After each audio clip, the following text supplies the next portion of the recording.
Hola a todos y bienvenidos al canal Conciencia, el canal de la ciencia y la ingeniería. Bien, en esta oportunidad vamos a analizar un ejemplo de combustión con exceso de aire, continuando con el ejemplo que habíamos hecho en la oportunidad pasada, que era la combustión estequiométrica o ideal.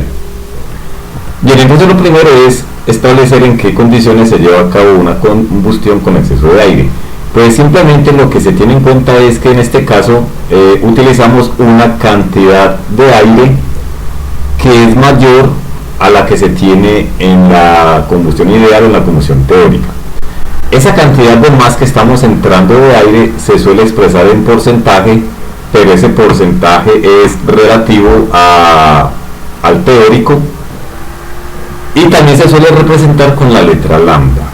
Siempre va a ser un valor positivo. Y por ejemplo, si nos dijeran que tenemos una combustión con, no sé, 50% de exceso de aire, ese 50% de exceso de aire es sobre el 100% que sería el ideal. Enseguida en el ejemplo eso va a quedar un poco más claro. Vamos entonces a analizar la combustión del propano, pero con 30% de exceso de aire. Entonces en este caso recuerden que siempre planteamos la ecuación de la combustión por 1 kilomol de combustible. Entonces en este caso vamos a tener 1 kilomol de propano, que es C3H8, lo vamos a hacer reaccionar con una cantidad de aire, que en este caso es la multiplicación de lambda, que es el que me va a tener en cuenta este 30% de exceso de aire, multiplicado por alfa, donde alfa recuerden que es la cantidad teórica que se necesita de aire, y eso pues va multiplicando a su vez a todo este paréntesis, que simplemente es la composición del aire seco en la atmósfera. Bueno, tal vez más adelante en otro ejemplo vamos a mirar cómo influye el contenido de humedad del aire en la combustión. Bueno, entonces en estas condiciones, en los productos de la combustión vamos a tener pues básicamente lo mismo que teníamos en la combustión ideal. Vamos a tener una cantidad de CO2, luego también otra cantidad de agua, otra cantidad de nitrógeno, y en este caso, como estamos utilizando exceso de aire, pues nos va a aparecer una cantidad adicional de oxígeno. Bueno, entonces teniendo en cuenta que el exceso de aire es de 30%, entonces lo que decimos es que el kilomol de propano lo vamos a hacer reaccionar con 1.3, que simplemente es este 30%, pero como les dije ahorita, sobre la base del 100%, que es el teórico. Es decir, al 100% que es el teórico le sumamos el exceso, que es 30, y entonces nos daría 130%. Pero aquí en la ecuación no trabajamos en porcentaje, sino en número decimal. Entonces ese 130% lo dividimos entre 100 y nos queda 1,3. Ese 1,3 va multiplicado por 5. Este 5 lo habíamos calculado en el ejemplo pasado, que es el valor de alfa, el valor de las moles teóricas de aire que se necesita para hacer reaccionar un kilomol de propano. Bien, entonces el resto de la ecuación pues permanece idéntico.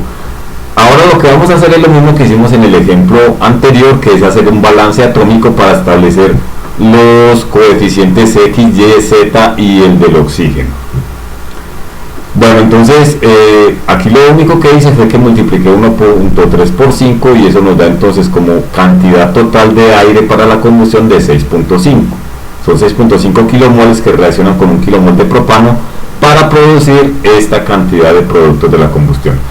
Bueno, entonces el balance atómico básicamente hacemos lo mismo que hicimos en el ejemplo pasado.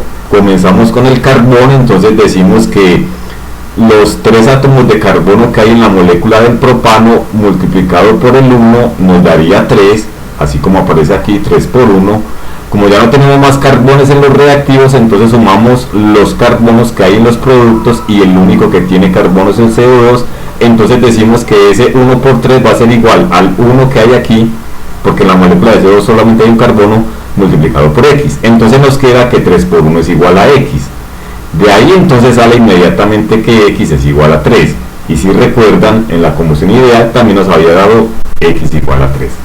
Eso quiere decir que el exceso de aire no afecta las moles o las kilomoles de CO2. Continuamos entonces con el balance de hidrógeno, hacemos lo mismo, decimos entonces que estos 8 átomos de hidrógeno en la molécula del propano los multiplicamos por este 1 y obviamente nos va a quedar 8 por 1. Y eso lo igualamos a todos los hidrógenos que hay en los productos y vemos que lo único que tiene hidrógeno es el agua en una cantidad de 2 multiplicado por Y. Entonces nos quedará que 8 por 1 es igual a 2 por Y, lo cual equivale a decir que Y es igual a 4. Nuevamente, si comparamos con el resultado de la combustión ideal, vemos entonces que es el mismo valor y también podemos concluir que el exceso de aire no afecta el contenido de agua en los productos de la combustión. Hagamos el balance de oxígeno y entonces nos va a quedar, miren que ya aquí en el combustible no tenemos oxígeno, pero acá en el aire sí. Entonces multiplicamos este 6.5 por este 2, que son los átomos de oxígeno en una molécula de aire.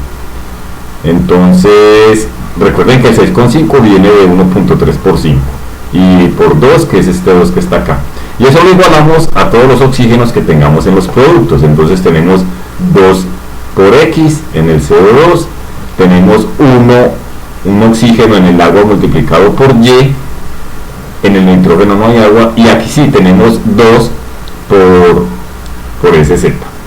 Entonces nos quedará 2X más Y más Z. Como ya tenemos los valores de X y Y, recuerden que X igual a 3 y Y igual a 4, cuando reemplazamos eso acá, la única incógnita va a ser Z.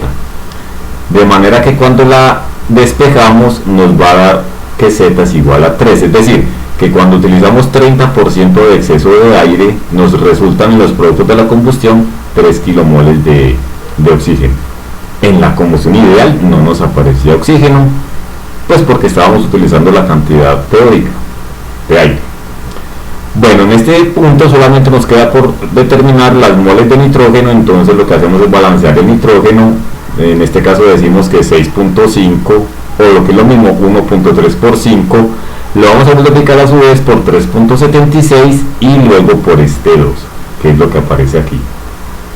Y eso entonces lo igualamos a los que tengan nitrógeno en los productos, que como vemos únicamente es el propio nitrógeno.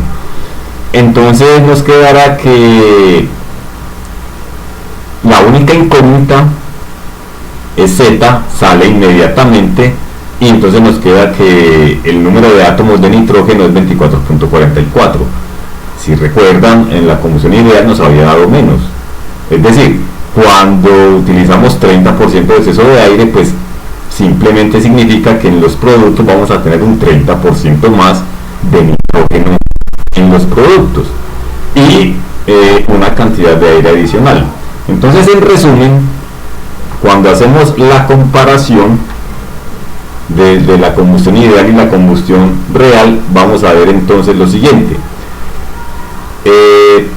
En la ideal utilizamos la cantidad teórica de aire, que son 5 kilomoles, y en los productos nos aparecen 3 kilomoles de CO2 por cada kilomol de combustible, 4 kilomoles de agua por cada kilomol de combustible y 18.8 kilomoles de nitrógeno por cada kilomol de propano.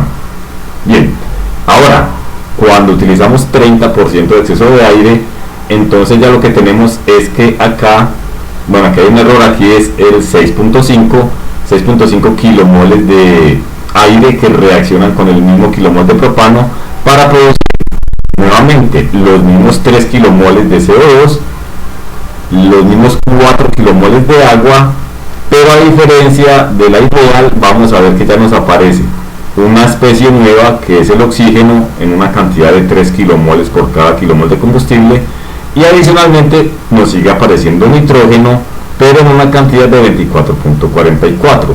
Resulta entonces que este 24.44 es un 30% más que este 18.8. Luego entonces, cuando calculemos las otras propiedades de la combustión, como el calor real que se libera en la combustión, entonces vamos a ver que eso va a tener ya una influencia. Este 3 kilomoles de oxígeno que aparecieron nuevos y esta cantidad de más de nitrógeno que está apareciendo con el exceso de aire va a tener una incidencia directa en lo que son las propiedades de la combustión, pero eso lo veremos en un ejemplo posterior. Bueno, espero que les haya sido de utilidad y Si tienen alguna duda o alguna pregunta, pues me pueden contactar y nos vemos en una próxima oportunidad.